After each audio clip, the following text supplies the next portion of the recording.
My name is Josiah Ekundayo. I was born under a tree, not a roof, in a village no longer marked on any map. The first thing I ever heard was the wind rustling dry banana leaves and my mother humming a lullaby in a tongue no one in England has ever cared to learn. By the time I turned 5, that village had been turned to ash. I don't remember the burning, only the silence afterward, the kind that crawls up your back and never lets go. They put me on a ship, tied me next to children who forgot their own names, but I remembered mine, Ekundayo. It means sorrow becomes joy. My mother whispered it to me before they took her away. I arrived in Bristol with no shoes, no language, and a pair of wrists too small for the shackles they used. They called me a curiosity, a souvenir. I was bought and brought to London by a certain Lord Ashcombe, a man whose cane cost more than I ever would. He didn't beat me. No, that would have left marks. He displayed me. To guests, I was his dark jewel from the colonies. At dinners, I was made to stand in the corner and smile. At parties, I was asked to dance. But one night, I wandered into the music room. The piano gleamed like a beast asleep in moonlight. No one had taught me, yet something pulled my fingers forward.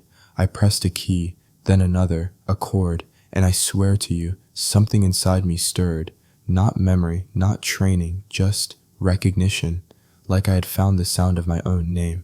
Lady Ashcombe caught me that night. She did not scream.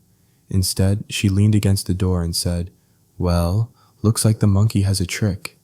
The next morning, I was given permission to practice, not to play, but to perform. I became a party trick, an evening delight. They dressed me in fine coats, only to hide me behind curtains when the guests arrived.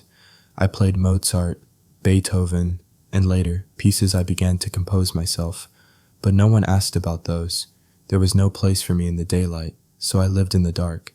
Each night, after the chandeliers dimmed and the guests had stumbled home on wine-soaked legs, I crept back into the music room, barefoot, silent, as if the floor itself could tell on me. And I played. No audience, no applause, only me, the piano, and the flicker of a single oil lamp. That's when the music felt real, not powdered, not laced with expectation. It became confession. I began writing music, not with ink. I wasn't allowed to own that, but with memory. I whispered melodies to myself while scrubbing silverware, while polishing boots. I tapped rhythms into the wood beneath my cot. I carved notes onto soap with my fingernail. The head cook, Greta, was the only one who ever asked, "What do you hum at night, boy?" I told her. One night I played for her while she peeled potatoes. She didn't say a word, just nodded, eyes glassy, and said, "That don't sound like white folks' music. That sounds like missing home." That night I cried for the first time in years. I didn't even know I remembered how. Word spread among the servants. They'd pause outside the door when I played. A footman once left a crust of bread beside the piano for me. No one dared speak of it upstairs. But below, I wasn't a novelty anymore. I was a boy with fire in his fingers. Once, I played something sharp, furious, something I called the chain waltz. When I finished, the butler, an old man named Jameson, simply whispered, "That was a scream, not a song." The first time they asked me to play for royalty, I was not told until the morning of. "Lord Ashcombe is hosting the Duke of Northshire tonight," Jameson said, tightening my collar. "You will play Bach, and nothing of your own." He handed me gloves, white ones, not to protect my hands, no, to make them less visible. That evening, they led me to the grand ballroom through the servants' passage, but instead of seating me by the piano, they guided me behind a silk curtain, a gold-draped divider used to shield drafty windows. "The guests will believe there's a pianist in the balcony," whispered Lady Ashcombe. "It's more romantic that way." I opened my mouth. "Silence," she added. "You'll play when cued." And so I sat behind silk, not seen, not named, just heard. The applause came, yes, but it wasn't for me. It was for the illusion of a nobleman's music drifting from the shadows. And when the Duke praised the depth of feeling in such a young European hand, Lord Ashcombe smiled. He never corrected him. That night I wasn't sad, I was angry. When the guests had gone, I sat at the piano again, not behind a curtain, and I played what I felt. It was not gentle, It was not polite. It was a storm in 4 movements, sharp like cracked bone and brittle teeth. I called it the Black Sonata. Jameson listened from the doorway. When I finished, he stepped inside and said, "They'll never let you play that on any stage." "Then I'll write until someone listens," I said. And I did. I stayed up 3 nights carving every note from memory. When it was done, I paid a messenger boy a penny to deliver it to a music publisher under the name J. E. Davos. A week later, I saw it in a music shop window.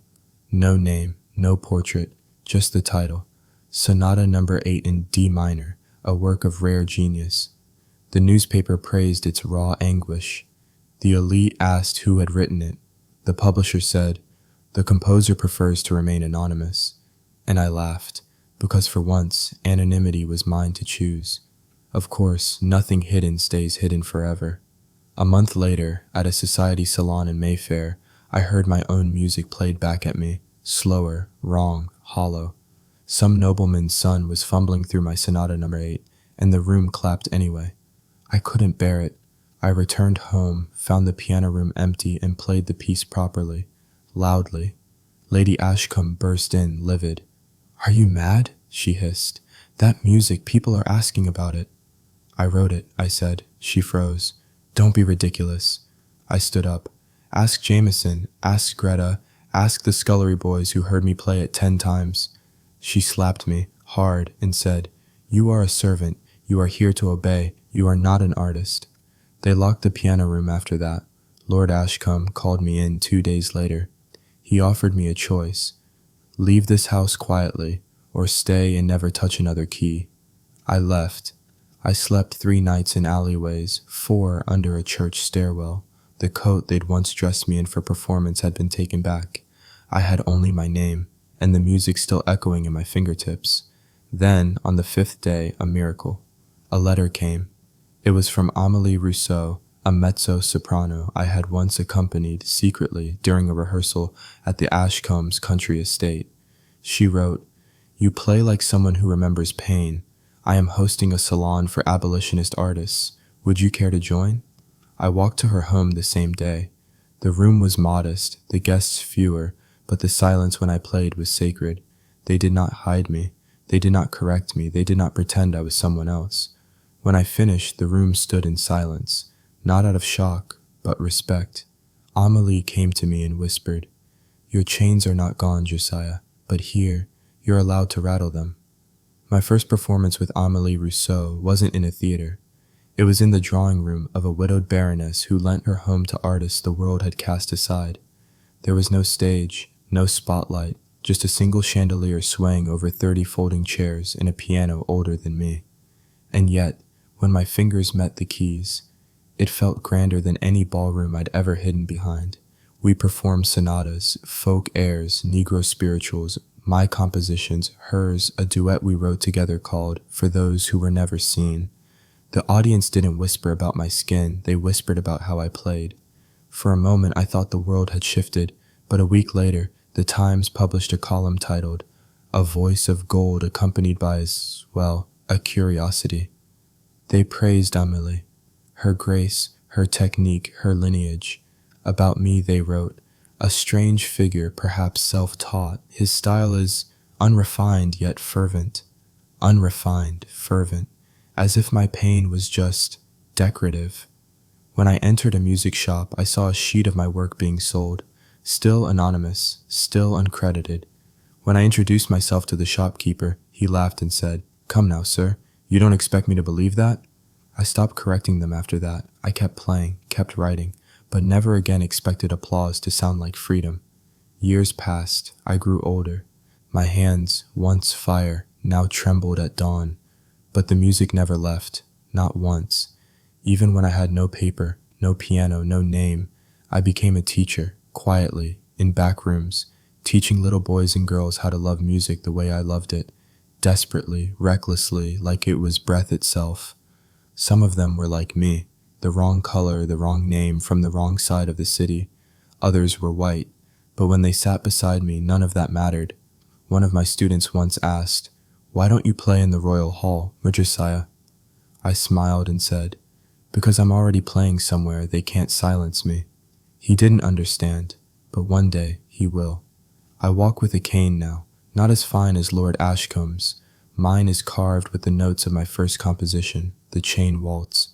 Every time I step, it clicks on the cobblestones like a metronome, keeping time with a world still catching up. I've written 43 pieces, only 7 bear my name. But I know the others. I know the rooms where I played them, the faces that cried, the hands that clapped with truth, not pity. And I know this, when I sit before the piano, when I close my eyes and place my fingers on ivory, I am not a servant, not a token, not a shadow behind a curtain.